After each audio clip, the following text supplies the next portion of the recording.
সাধারণ এই মাছিগুলোকে মাইক্রোস্কোপের নিচে দেখলে মনে হবে আপনি কোনো মাছ দেখছেন না, বরং অন্য গ্রহের কোনো প্রাণী দেখছেন। আর যে দই আমরা খেতে ভালোবাসি তার মধ্যে ব্যাকটেরিয়া থাকে, এটা তো আমরা সবাই জানি। তবে দইয়ের এই ব্যাকটেরিয়াগুলোকে মাইক্রোস্কোপের নিচে দেখলে আপনি আর কখনোই দই খেতে চাইবেন না। এবং সাধারণ এই মশাকে অনুবীক্ষণ যন্ত্রের নিচে দেখলে আপনি চমকে যাবেন। আজ আমরা জানবো এই সমস্ত জিনিসগুলো মাইক্রোস্কোপের নিচে কেমন দেখায়। তো বুঝতেই পারছেন আজকের ভিডিওটা হতে যাচ্ছে অনেক ইন্টারেস্টিং, তাই ভিডিওটা লাইক করে দাও। চলো শুরু করা যাক আজকের ভিডিও। নাম্বার 12, আমরা যদি আমাদের শরীরের স্কিন বা চামড়াকে মাইক্রোস্কোপের মাধ্যমে জুম করে দেখি, তাহলে আমাদের স্কিন বা চামড়ার মধ্যে এরকম অনেকগুলো প্যাটার্ন দেখতে পাবো, যেগুলো আমরা খালি চোখে কখনোই দেখতে পাই না। শুধু তাই নয়, চামড়া কিংবা স্কিনের মধ্যে থাকা জীবাণুগুলোকেও স্পষ্ট দেখতে পাবো, আর চামড়ার মধ্যে থাকা ছোট ছোট ছিদ্রগুলোকেও সুন্দরভাবেই দেখতে পাবো, যেমনটা ভিডিওতে দেখতে পাচ্ছেন। নাম্বার 11, বন্ধুরা কখনো কি ভেবেছেন ছোটবেলা দিয়ে যে ইনজেকশন আমরা নিয়েছি তার নিডল বা সুইটি অনেক ছোট হয়, আর এই সুইকে মাইক্রোস্কোপের নিচে জুম করে দেখলে সুইটি এত বড় দেখায়। আর ইনজেকশন নেওয়ার পর খালি চোখে আমাদের চামড়ায় কোনো ক্ষত বা দাগ দেখা যায় না, তবে ইনজেকশন নেওয়ার পর সেই স্থানটিকে মাইক্রোস্কোপের সাহায্যে দেখলে ঠিক এমনটা দেখায়, যেটা দেখে মনে হবে আপনার শরীরে কেউ গর্ত করে দিয়েছে।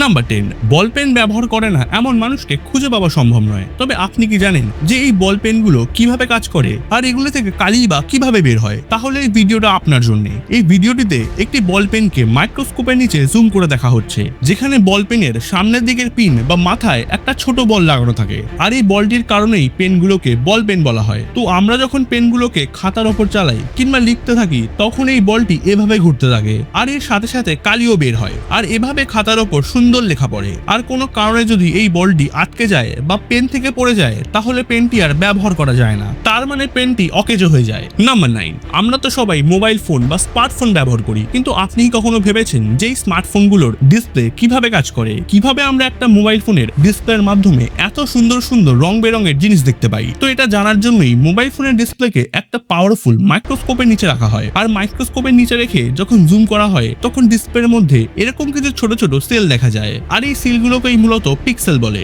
মজার ব্যাপার হলো এই পিক্সেলগুলো মাত্র 3টি রঙের হয়, যেমনটা আপনি ভিডিওতে দেখতে পাচ্ছেন। সেগুলো হলো রেড, ব্লু আর গ্রিন। সব থেকে মজার ফ্যাক্ট হলো মোবাইল স্ক্রিনের মাধ্যমে আমরা যত কালার দেখতে পাই তা কেবলমাত্র এই 3টি কালার দিয়েই তৈরি হয়। নাম্বার 8, বালি এমন একটা জিনিস যেটা হাতে নিলেই এর সবগুলো দানাকে সমান মনে হয়। তবে কখনো ভেবেছেন এই বালির দানাগুলোকে মাইক্রোস্কোপের নিচে দেখলে কেমন দেখাবে? তো চলুন দেখা যাক। এখন আপনারা যে ভিডিওটি দেখছেন এটা দেখে আপনার কি মনে হচ্ছে? মনে হচ্ছে অনেকগুলো ক্রিস্টাল পাথরকে সুন্দরভাবে সাজিয়ে রাখা হয়েছে। তবে এগুলো কোনো ক্রিস্টাল পাথর নয়, বরং এগুলি এক একটি বালির দানা। হ্যাঁ, বালিকে মাইক্রোস্কোপের নিচে রাখলে ঠিক এমনটাই দেখায়, যেটা দেখে মনে হবে এগুলো কোনো দামি ক্রিস্টাল পাথর। নাম্বার 7, আমরা প্রতিদিন বিভিন্ন রান্নায় চিনি ব্যবহার করি, সেটা চা হোক বা কোনো মিষ্টি। তবে চিনির দানাকে যদি মাইক্রোস্কোপের নিচে রাখা হয় তাহলে সেগুলিকে কেমন দেখাবে? চলুন দেখা যাক। চিনির দানাগুলোকে মাইক্রোস্কোপের নিচে রাখলে ঠিক এমনটা দেখাবে, আর এগুলো দেখে মনে হচ্ছে যেন অনেকগুলো হিরে বা ডায়মন্ড চকচক করে জ্বলছে। এগুলো দেখে বোঝার উপায় নেই যে এগুলো চিনির দানা নাকি অন্য কিছু, তবে চিনির দানাগুলোকে মাইক্রোস্কোপে দেখতে বেশ মজার লাগে। নাম্বার 6, যে চোখ দিয়ে আমরা এই রঙিন পৃথিবীকে দেখি, কখনো কি ভেবেছেন সেই চোখকে মাইক্রোস্কোপে দেখলে কেমন লাগবে? মাইক্রোস্কোপের নিচে চোখকে দেখলে ঠিক এমনটাই লাগে। প্রথমবার দেখলে বোঝাই যাবে না যে এটা কি। মানুষের চোখকে মাইক্রোস্কোপের নিচে দেখতে ঠিক এমনটাই অদ্ভুত এবং জটিল মনে হয়। নাম্বার 5, দইয়ের মধ্যে অনেক ছোট ছোট ব্যাকটেরিয়া থাকে, তা তো আমরা প্রায় সবাই জানি, কিন্তু এই ব্যাকটেরিয়াগুলো আসলে কেমন দেখতে হয় চলুন দেখে নেওয়া যাক। তো এটা দেখার জন্য এক ফোঁটা দইকে মাইক্রোস্কোপের নিচে নেওয়া হয়, আর মাইক্রোস্কোপের নিচে নিয়ে জুম করার পর এর মধ্যে এমন ছোট ছোট অনেকগুলো ব্যাকটেরিয়াকে নড়তে দেখা যায়, যেমনটা আপনি ভিডিওতে দেখতে পাচ্ছেন। তো একবার ভাবুন, এই সামান্য এক ফোঁটা দইয়ের মধ্যে যদি এত পরিমাণ ব্যাকটেরিয়া থাকে, তাহলে এক বাটি দইয়ের মধ্যে কত পরিমাণ ব্যাকটেরিয়া থাকবে?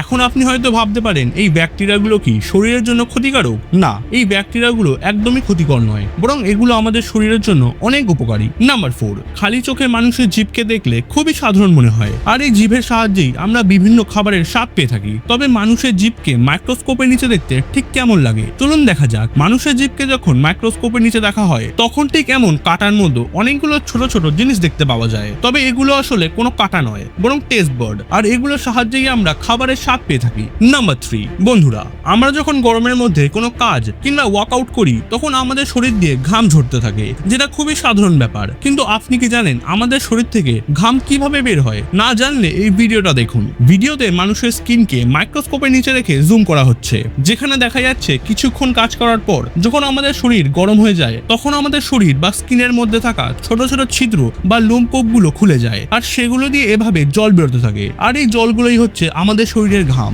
নাম্বার 2, মশার কামড় তো আমরা কম বেশি প্রতিদিনই খেয়ে থাকি, তবে মশা ঠিক কিভাবে আমাদের শরীর থেকে অল্প সময়ের মধ্যে রক্ত চুষে নেয় চলুন দেখা যাক। তো মশার রক্ত চুষে নেওয়া দৃশ্যটি একটি মাইক্রোস্কোপের মাধ্যমে সুন্দরভাবে দেখা হচ্ছে, যেমনটা আপনি ভিডিওতে দেখতে পাচ্ছেন।